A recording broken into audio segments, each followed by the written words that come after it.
Assalamualaikum warahmatullahi wabarakatuh. Perkenalkan, nama saya Latifah Lansari dengan NPM 202201501435. Di sini saya akan menampilkan video konseling perorangan untuk memenuhi tugas akhir mata kuliah studi kasus dalam bimbingan dan konseling. Selamat menyaksikan. Iya, silahkan masuk. Silahkan masuk, silahkan duduk. Terima kasih. Saya izin duduk di sana ya. Silahkan Bu. Oke. Gimana kabarnya hari ini? Alhamdulillah baik Bu. Kalau boleh tahu tadi datang dari mana? Saya tadi dari Mangunjaya, terus langsung kesini sih dari rumah. Jauh ya, lumayan. Ya cukup sekitar 20 menitan dari rumah ke sini tempat ini. Tadi di jalan macet nggak? Lumayan macet sih Bu, terutama waktu di underpass kamu tadi. Iya, di situ memang biasa macet sih ya.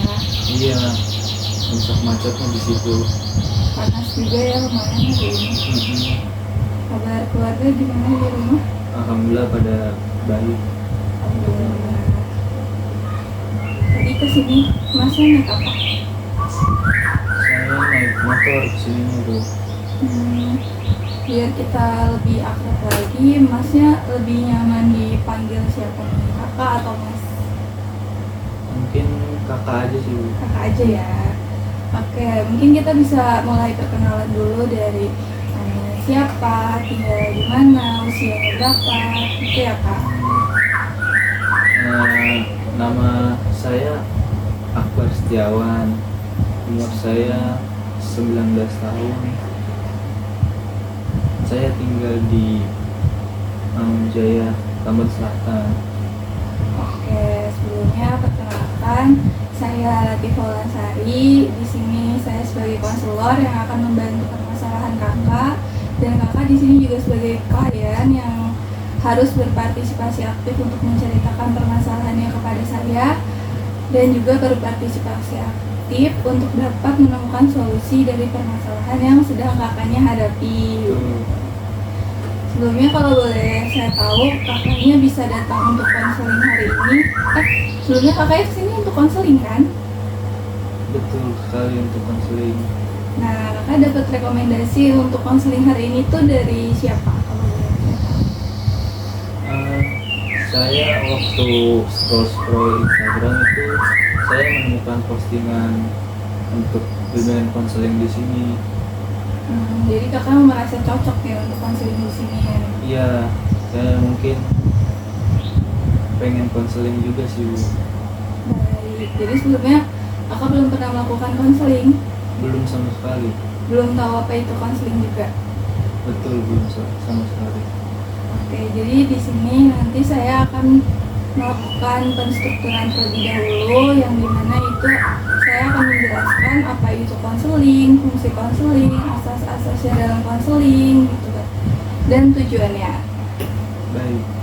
Jadi konseling itu merupakan proses pemberian bantuan yang dilakukan oleh seorang ahli atau konselor, yaitu saya, kepada individu yang sedang mengalami masalah atau biasanya disebut dengan klien, yaitu kakaknya, yang nantinya akan bermuara pada teratasinya suatu masalah pada kehidupan efektif sehari-hari dan kehidupan efektif sehari-hari yang terganggu. Gitu, apakah dapat dipahami? Lumayan. Oke, selanjutnya saya akan menjelaskan tujuan dari konseling itu sendiri. Nah, tujuan dari konseling itu sendiri ada dua. Yang pertama, tujuan CAS atau kehidupan efektif sehari-hari, dan tujuan kehidupan efektif sehari-hari yang terganggu. Nah, yang mana tujuan CAS itu fokusnya untuk mengatasi masalah yang sedang kakak hadapi, dan tujuan CAST atau kehidupan efektif sehari-hari yang terganggu itu fokusnya pada pengembangan kognisi kakak, keterampilan kakak, dan pemahaman diri kakak, di mana di situ kakak sedang mengalami suatu masalah. Bisa dipahami Kak? Bisa Bu. Oke, selanjutnya yaitu Di mana dalam konseling ini juga ada fungsi-fungsinya Kak. Yang pertama itu ada fungsi pengembangan, fungsi pengentasan, dan fungsi pemahaman. Nah, fungsi pengembangan ini di mana dalam sesi konseling ini saya sebagai konselor akan membantu kakak untuk mengembangkan keterampilan kakak, kompetensi kakak, pemahaman diri kakak, seperti itu. Dan yang kedua itu fungsi pengentasan. Nah, dalam sesi konseling ini saya sebagai konselor akan membantu kakak untuk dapat mengatasi masalah dan membuat solusi dari permasalahan yang sedang kakak hadapi. Yang ketiga itu ada fungsi pemahaman, yang dimana dalam sesi konseling ini kakak akan dibantu untuk dapat memahami diri kakak sendiri seperti minat kakak, bakat kakak, kompetensi kakak, yang termasuk juga interaksi sosial kakak. Yang selanjutnya itu dalam sesi konseling ini juga tidak sembarangan Kak, ada asas-asasnya. Jadi kakak tuh nggak perlu takut untuk bercerita semua permasalahannya kepada saya. Nah, dalam sesi konseling ini ada 4 asas. Yang pertama itu asas kerahasiaan, asas kesukarelaan dan keterbukaan, asas kemandirian, dan yang terakhir itu ada asas kekinian dan kegiatan. Yang pertama itu asas kerahasiaan. Jadi dalam sesi konseling ini saya sebagai konselor itu harus merahasiakan segala data atau informasi terkait klien saya, dan kakak juga sebagai klien harus merahasiakan segala situasi layanan dalam sesi konseling ini. Jadi misalnya kakak sudah melakukan konseling, kakak itu tidak boleh menceritakan gimana sih layanan konseling hari ini itu kepada orang lain, seperti itu. Dan yang kedua itu asas kesukarelaan dan keterbukaan. Jadi dalam sesi konseling ini kakak diharapkan datang ke sini itu tidak ada paksaan. Apakah kakak datang hari ini ada paksaan? Tidak, saya berkemauan sendiri untuk datang ke sini. Oke, bagus. Terus juga ada asas keterbukaan. Jadi dalam sesi konseling ini kakak diharapkan terbuka atas semua permasalahan yang sedang kakak hadapi kepada konselornya, yaitu saya. Dan yang tiga itu ada asas kemandirian. Jadi dalam sesi konseling ini kakak akan dibimbing untuk dapat mengentaskan masalah yang sedang kakak hadapi dan juga membuat keputusan dari masalah yang sedang kakak hadapi. Dan yang terakhir itu ada asas kekinian dan kegiatan. Jadi dalam sesi konseling ini saya sebagai konselor itu harus menangani masalah yang sedang kakak hadapi sekarang atau saat ini. Dan juga saya sebagai konselor itu tidak boleh menunda-nunda kegiatan yang tujuannya itu untuk membantu kakak menghadapi atau mengatasi masalah yang sedang kakak hadapi. Apakah penjelasan saya sudah dapat dipahami? Sudah cukup. Oke. Selanjutnya kita akan melakukan kontra konseling.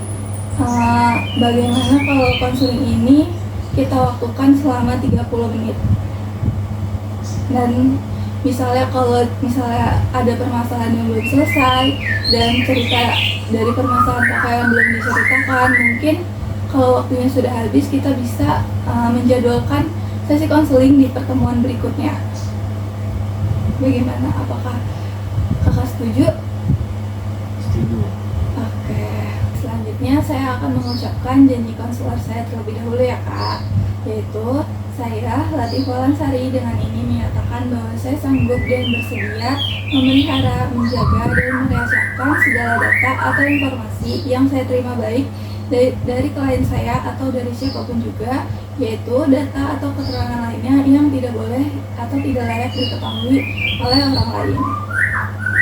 Selanjutnya, mungkin sebelum kita melakukan sesi konseling ini, mungkin kita ada baiknya berdoa terlebih dahulu agar sesi konseling kita hari ini bisa berjalan dengan lancar ya kak. Berdoa dimulai. Berdoa selesai.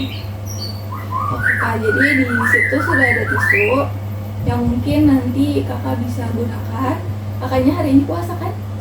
Puasa. Oke, jadi mohon maaf saya tidak menyediakan minum karena saya juga puasa, kakaknya juga puasa gitu.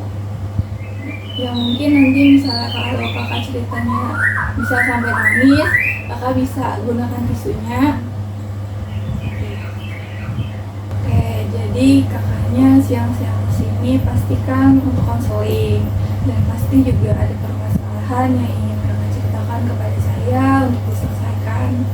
Bisa diceritakan bagaimana itu masalahnya? Masalah saya itu sulit mendapatkan pekerjaan, dan saya merasa tertinggal oleh teman-teman saya yang karirnya sudah jelas, itu seperti mungkin ada yang sudah bekerja di PT-PT besar atau PT-PT Bonafit, dan juga ada yang kuliah di universitas favorit mereka, ada juga yang sudah bekerja di Jepang.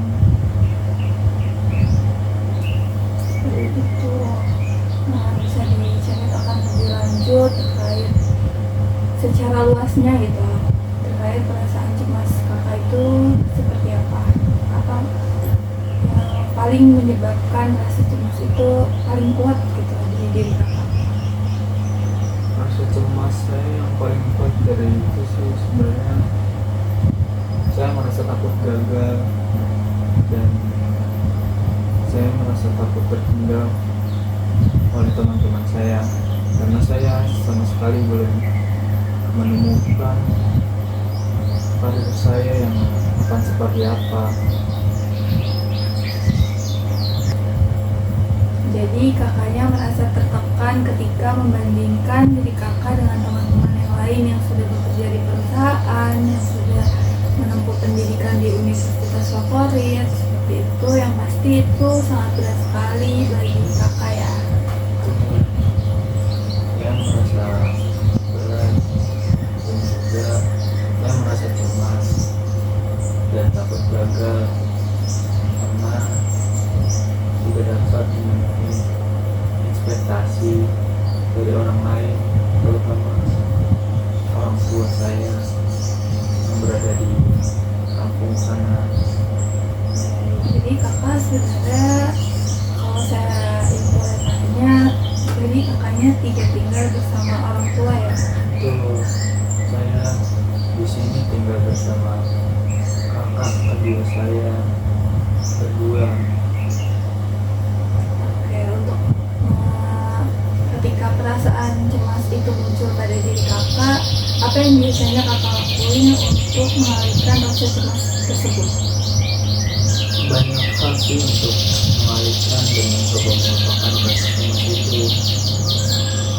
Mungkin saya bisa bantu bermain PS, bermain dengan teman, atau bernyanyi, ataupun saya juga suka melupakan tersebut melalui olahraga, entah itu saya berlari atau angkat beban untuk dapat melupakan rasa cemas tersebut. Oke.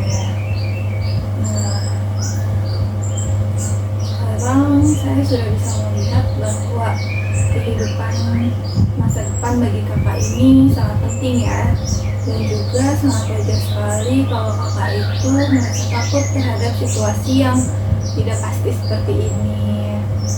Nah, tapi saya juga sudah melihat nih bahwa kakak itu sebenarnya sudah menemukan solusi dari permasalahan yang sedang kakak hadapi, seperti kecemasan terkait masa depan kakak ini, yaitu dengan bermain bersama teman ataupun berolahraga. Tapi adakah hal lain untuk dapat mengalihkan rasa cemas seperti cemas kakak dalam takut gagal dalam bidang karir ini? Mungkin saya itu mencari informasi lebih lanjut mengenai lowongan pekerjaan, baik itu dari Instagram, Facebook atau LinkedIn atau Jobstreet, aplikasi pencari kerja lainnya. Baik. Nah, dari yang saya lihat itu sebenarnya langkah-langkahnya sudah sangat bagus sekali. yang mana kita bisa lihat nih dari sisi lain kalau kakak bisa membayangkan diri kakak 10 tahun ke depan, apa yang ingin kakak harapkan dari rasa cemas itu. Misalnya kakak ingin lebih baik atau bagaimana? Ya, saya ingin lebih baik lagi sih. Saya ingin mengupgrade diri saya, entah itu dengan mengupgrade skill dari saya sudah saya pelajari waktu saya masih sekolah di SMA, itu tentang seputar teknik permesinan, dan saya berharap juga saya bisa bekerja di PT-PT besar yang ada di Indonesia atau PT Gonafi. Oke. Nah dari situ kakaknya bisa tuh menjadikan hal tersebut untuk tujuan atau target dalam hidup kakak. Nah sekarang kita bisa pikirin nih gimana caranya kakak untuk dapat mewujudkan harapan kakak tersebut. Langkah-langkah selanjutnya apa yang ingin kakak lakukan seperti itu? Terus selanjutnya ya saya ingin menerapkan apa yang sudah tadi saya bicarakan, seperti mengupgrade skill saya dalam bidang permesinan dan juga skill lainnya seperti skill bahasa asing, terutama bahasa Inggris dan juga bahasa Jepang. Nah itu sebenarnya langkahnya sudah sangat bagus dan realistis ya. Gimana perasaannya sekarang? Karena kakak sudah tahu nih bahwa ada langkah-langkah selanjutnya yang bisa kakak ambil untuk mengatasi rasa cemas kakak itu. Saya cukup baik sih, merasa lebih aman dan juga lebih tahu untuk kedepannya saya akan seperti apa, karena saya akan menerapkan hal tersebut untuk langkah saya selanjutnya. Jadi sebenarnya saya simpulkan bahwa kakak ini mengalami kecemasan terkait kehidupan karir kakak ya. Kakak juga selalu membandingkan diri kakak dengan teman-teman kakak yang membuat kakak masih semakin tertekan, dan kakak mengambil langkah untuk mengupgrade skill kakak agar bisa bekerja lebih profesional lagi. Baik, apakah ada yang ingin diceritakan lagi? Mungkin sudah cukup. Sudah cukup. Gimana perasaannya setelah sesi konseling dimulai, dan setelah sesi konseling ini nilainya berapa? Sebelum konseling mungkin saya merasa kecemasan saya itu di angka 8 mungkin. Dan setelah saya konseling saya jadi tahu kedepannya saya akan melakukan apa dan seperti apa. Jadi saya akan memberikan 2 untuk rasa cemasnya.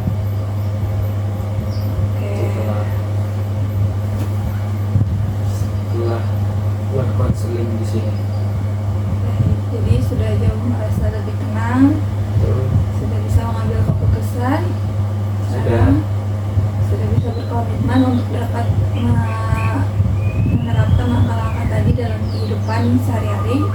sudah. Oke. Kalau sudah tidak ada yang ingin diceritakan lagi, mungkin kita bisa tutup sesi konseling hari ini dengan mengucapkan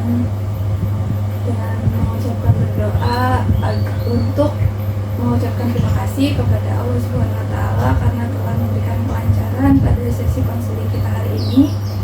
Doa dimulai.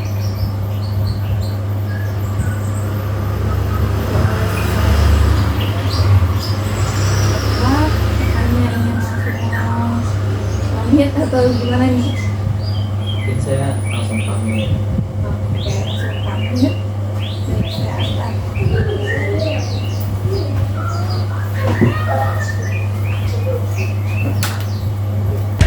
aiming for the stars against the sky. When we are together